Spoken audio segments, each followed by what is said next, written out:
The human eye has to be one of the cruelest tricks nature ever pulled. We can see a tiny cone-shaped area of light right in front of our faces, restricted to a very narrow band of the electromagnetic spectrum. We can't see around walls, we can't see heat or cold, we can't see electricity or radio signals, we can't see at a distance.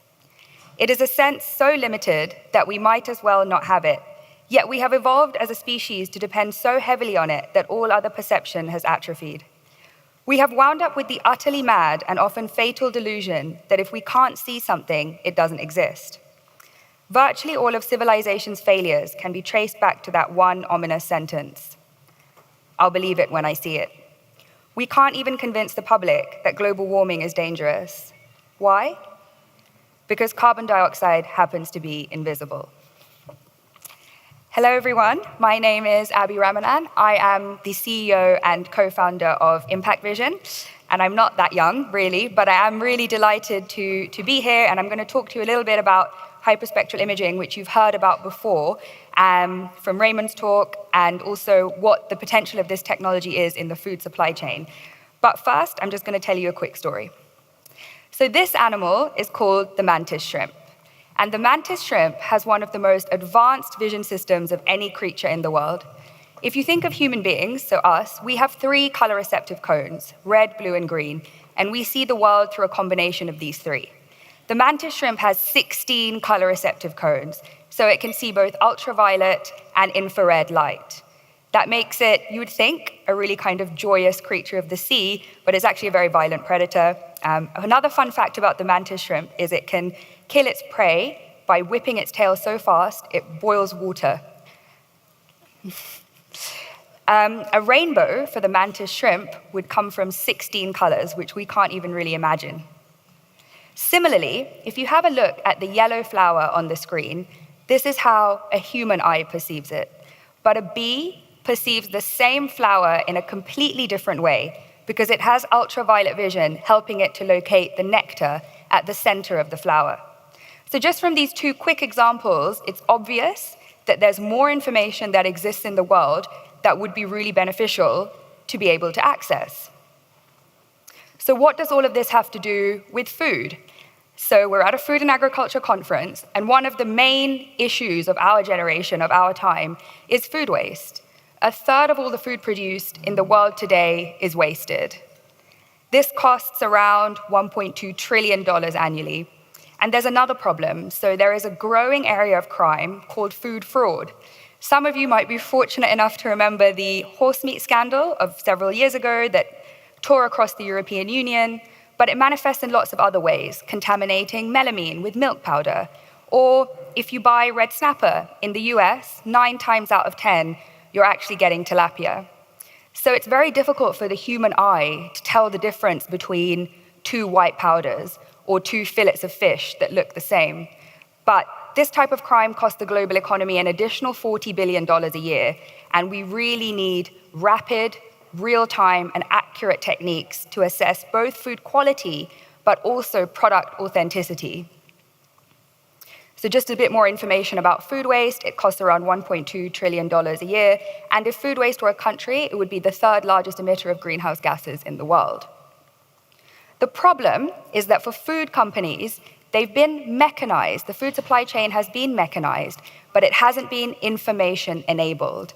I've been to hundreds of distribution centers and processing facilities, and often people stand by the side of the conveyor belt looking for contamination, plastics or paper, or they're testing 1 in 1,000 or 1 in 2,000 samples using an invasive pH meter or a destructive firmness test. This is a spectacularly inefficient way to process the industrialized food system, and 50% of all the waste that occurs happens upstream. We feel that hyperspectral imaging is a really interesting technique that has a potential to address a lot of that waste. So actually, New Zealand is a bit of a hub for hyperspectral imaging with the really big meat sector. So like was mentioned earlier, work has been done on this here, but it hasn't really proliferated into the food processing section of the supply chain. It's largely been academic or used pre-harvest. Hyperspectral imaging combines 2 different techniques: spectroscopy, which is the chemical technique of measuring reflectance from a single pixel with computer vision. And the computer vision component is important because if you're measuring light just from a single pixel, take meat, for example. It could be a lean pixel, it could be a fat pixel, but it doesn't tell you something about the distribution across the sample. With hyperspectral imaging, by measuring reflectance across hundreds of pixels, you're able to get a much more accurate reading, and it's much more suitable for inline. So ImpactVision is a machine learning company. We're combining these two novel techniques, hyperspectral imaging and machine learning, to provide real-time, non-invasive food quality information post-harvest to really empower food companies to be more effective and predictive in how they ripen, process, distribute, and sort food. Hyperspectral imaging actually isn't a new technology. It was developed for use in space by NASA. It then took a traditional route, went to defense. It's been used in oil and gas pipeline monitoring. And I'll talk about some of the other interesting emerging use cases later. But the reason why now is because the price, the form factor, have been decreasing steadily. So we now have sensors suitable for industrial uses. And the power of computation allows us to do real-time transmission of these images, which can be up to 700 megabytes in size. So that's a small movie. This is our first product. So we launched this with Mexico's largest sugar processor, and it's a product to detect contamination, specifically tiny non-magnetic contaminants. We designed our own casing, and it meets FDA approval. And as you can see, for supply chain machinery, it's fairly compact, and it's designed to be a modular system that you can bolt on to existing sorting rejection infrastructure. So I'll just talk you through an example here. You can see here avocados are being scanned on a conveyor belt, and I'll just explain why this is important. So New Zealand has a big avocado sector. Dry matter, or moisture, the lack of, is one of the most important parameters for understanding how avocados should be ripened. But today, you have to take an avocado, you cut it open, you put it in a laboratory oven for a couple of hours, you take it out, you weigh it again, and you perform an equation to understand the dry matter. As a result, you're testing a fraction of samples passing through the supply chain. This results in a few big problems, so checkerboarding or rejection. Say there's a change in seasonality between Peru and Mexico, or Mexico and Chile. You get a lot of inconsistency in dry matter, resulting inconsistency in ripening and high rejection rates. We can take an example. A food service company that we spoke to, they source around 50 million avocados a year, and around 30% is wasted. A lot of that's due to inconsistency in ripening. So we're developing a tool that allows you to do that dry matter test in line, understanding that internal quality or chemical composition from images.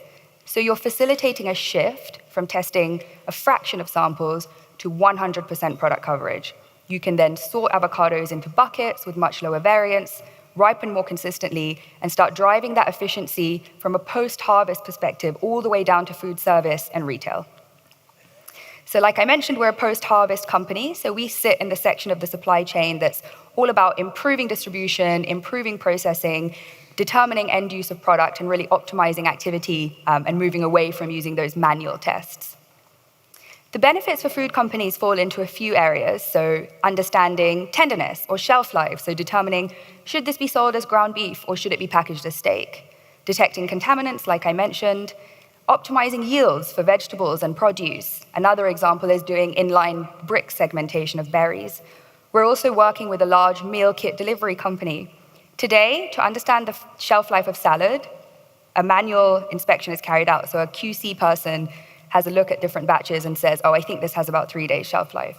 There's obviously a lot of variation between people, and it's not really a model that scales. So we're developing a tool that can predict 4 days shelf life, accept. And then finally, the application that I actually think is revolutionary, well, I think they're all great, but there's so many challenges in the fish industry. We're dramatically overfishing. This is leading to all kinds of issues, rise in seafood allergies, really putting the oceans under threat. And part of that is due to illegal fishing, it's due to mislabeling and substitution. So being able to identify the species of a fish once it's been filleted from an image could be really interesting. And there's a lot of hype these days about blockchain. So I'm sure everyone's come across blockchain at some point or another. The challenge of blockchain systems for the food supply chain is the inputs in many of these cases are still being entered manually. If you distribute securely information that is inherently not guaranteed to be trustworthy, that doesn't necessarily result in a really kind of significant improvement. But what could be valuable is taking sensor-based data, putting that on a blockchain, so you then get the really accurate quality data and the end-to-end supply chain traceability and transparency. And this is a conversation I had with one of the people, Chid, who's leading on IBM's blockchain work. I think that presents one of the most integrated solutions for end-to-end traceability and is really exciting for the future. So some other applications where hyperspectral imaging could be interesting. If I had a background in healthcare, I think I'd definitely have gone after that. So for example, you could take an image of the human retina and understand someone's predisposition to diabetes. Or you can take an image of the skin and determine biochemical changes in the blood. Another really interesting use case, recently, hyperspectral imaging was used in some Mexican caves to determine ancient text underneath a layer where they thought nothing was kind of underneath. And so it's also used a lot for manuscript detection and fraud. Forensics, crime scenes. Imagine being able to take images of a crime scene and understand the underlying traces that could be there without having to do swabs and destructive tests. But as you can see, once you open up this possibility of having as much vision as the bee or the mantis shrimp, we really can think of so many areas where being able to see more of information that exists in the world, it's just that we have limited vision. So you can kind of think about hyperspectral imaging as a technology that is empowering us to see beyond the borders of human vision. And then finally, on to the future. So hyperspectral cameras used to be the size of a room and cost hundreds of thousands of dollars. And now we're working with one of the first sensors that's been designed for industrial use cases, so for conveyor belts and sorting machines. And the price will continue to drop and the size will continue to drop. So there is a company that we're already working with that's developing a hyperspectral camera for the smartphone. They need to build out a supply chain for that, but within the next 2 to 3 years, you'll be able to walk into a supermarket, take a photo of an avocado and know how many days until it's ripe, or take a picture of the fish that you're being served and know the species. We think this is really exciting. We think it has the potential to be almost as revolutionary as GPS was for us for navigation and location. And it also means we start to address the balance that we as consumers also have in being able to understand quality and authenticity. Thank you very much.